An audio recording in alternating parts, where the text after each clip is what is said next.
భవిష్యత్ తరాలకు ఉండాల్సిన భూములను నమ్ముకుంటున్న ఈ ప్రభుత్వాన్ని ఈ వేదిక మీద నుంచి ఒకటే అడుగుతున్నాను ముఖ్యమంత్రిని. రేవంత్ రెడ్డి గారు భవిష్యత్ తరాలకు హాస్పిటల్ కట్టాలంటే భూములు ఎక్కడి నుంచి తీసుకొస్తారు?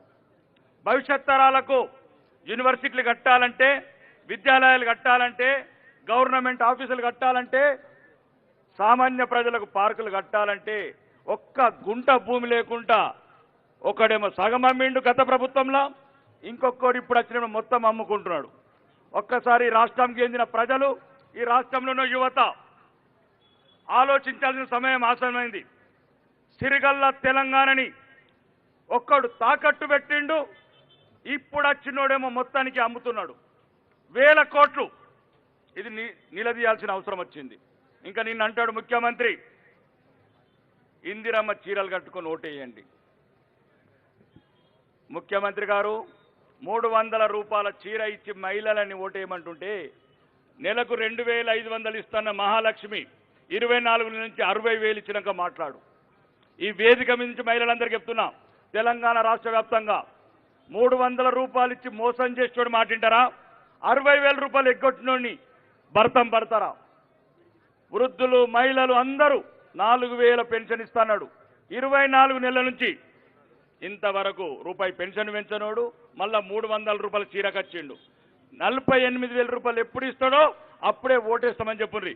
అప్పటి వరకు ఈ దుర్మార్గమైన కాంగ్రెస్ ప్రభుత్వానికి గుణపాఠం చెప్పాలంటే, ఈ స్థానిక సంస్థలల్లో సరైన సమాధానం చెప్పాలంటే, ఈ దుర్మార్గం ప్రభుత్వానికి మనం చెంపపెట్టి చేయాలంటే భారతీయ జనతా పార్టీ అభ్యర్థిని గెలిపించండి అన్న. పోరాటాలు ఒక్కటి రామచంద్ర గారు చివరి చెప్తాను, ఇంకా చాలా పెద్దలు మాట్లాడాల్సింది అన్న. తెలంగాణలో కూడా ఫార్మాట్ మార్చాల్సి వచ్చిందన్న.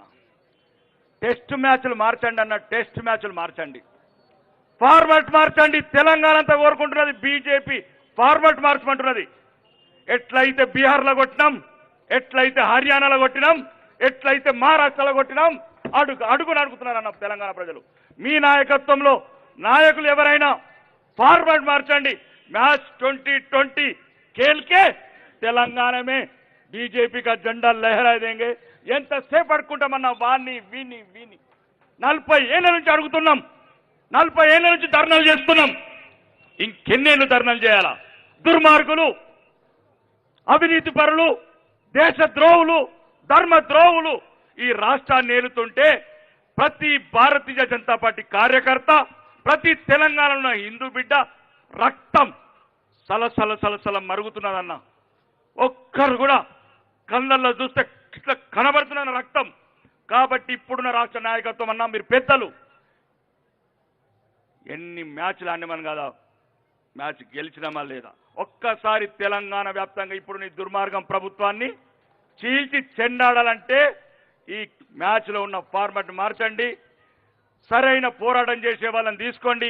ఎవడు బ్యాట్ కొడతాడు, ఎవడు సెంచరీ కొడతాడు, ఎవడు 6 కొడతాడు, వాళ్ళ సేవలు, వాళ్ళ టాలెంట్ ఉపయోగించుకొని ఈ తెలంగాణలో ఉన్న 1984 మొదటి విజయం ఇచ్చి ఉయ్యాల లూపిన, ఊపిరి పోసిన భారతీయ జనతా పార్టీకి జీవం పోసి తెలంగాణ సెక్రటరీ మీద కాషాయ జెండా ఎగరాలని తెలంగాణ కార్యకర్తలతో మనస్ఫూర్తిగా కోరుకుంటూ మీకు సవినయంగా విన్నవిస్తున్న పెద్దలందరికీ నా మాటను మన్నించి చిన్న మనసు చేసుకోకుండా దీన్ని ఆలోచిస్తారని మనస్ఫూర్తిగా కోరుకుంటూ, బోలో భారత్ మాతాకి